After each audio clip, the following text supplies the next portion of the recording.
Hello. I had someone reach out to me recently and ask me how to get into a state of flow, which I think is a great question.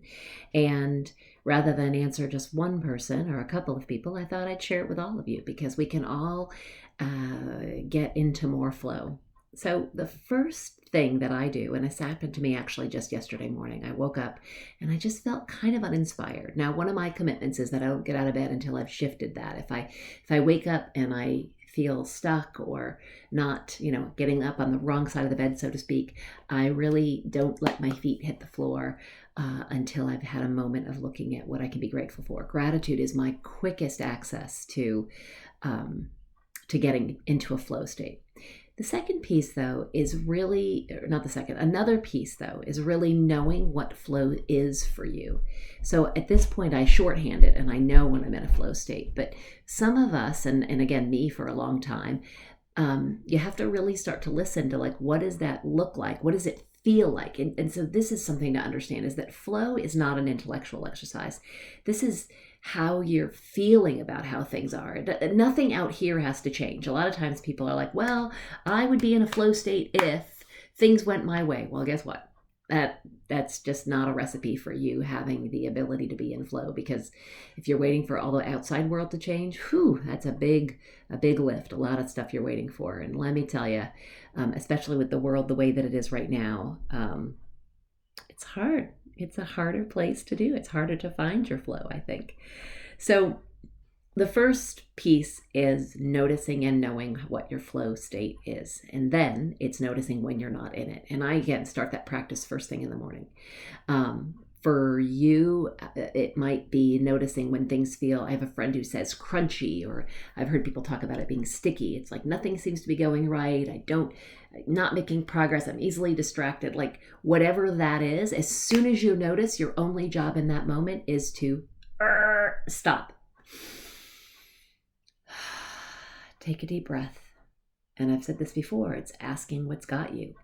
What am I resisting? What am I trying to push that isn't ready to be pushed? Where am I not taking right action? And by right action, I mean sometimes we're pushing the boulder up the hill, and actually we should be just like holding it in place, or maybe letting it roll down. It might not be your boulder. So this is a lot of times what people bring to coaching is how they get back into flow. But the first thing you can do for yourself is ask yourself some questions. And I frame that as what's got me. It often has nothing to do with what's happening in the moment. It has to do with some story. Like I just had a call from a client who said, he said, I feel like I said too much in a business interaction, and that information is going to come back to get me. It's going to come back and there's going to be consequences. Great awareness of like, oh, that's what's got me. That's what's got me out of flow. I suddenly am overwhelmed by the news and I just can't deal with one more piece of bad news. Really good information. I am feeling really badly because, like, again, looking at what the thing is, right? I could give you example after example after example, but for you, it's noticing what it is. And then here's the kicker, noticing what you need.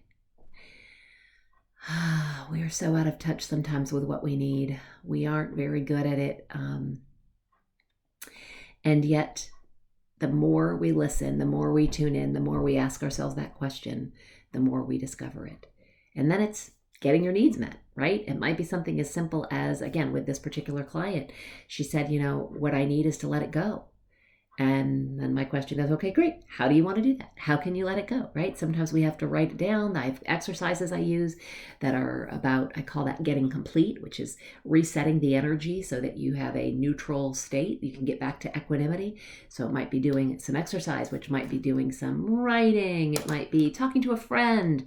It's important, though, when we're talking to a friend that we're not venting, because sometimes we vent and that actually just amplifies the feeling. We don't want to amplify it as quickly as possible. We want to move from that stuck state into, so it's about talking about what you want. How do I want to be? What do I feel like is in the way of me having that?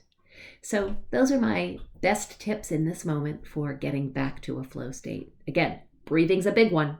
Throughout all of that, you are feeling your breath move through your body. All right. I appreciate all of you tuning in and would love any of your tips on how to be in your flow state in the comments below. Mwah. Bye-bye.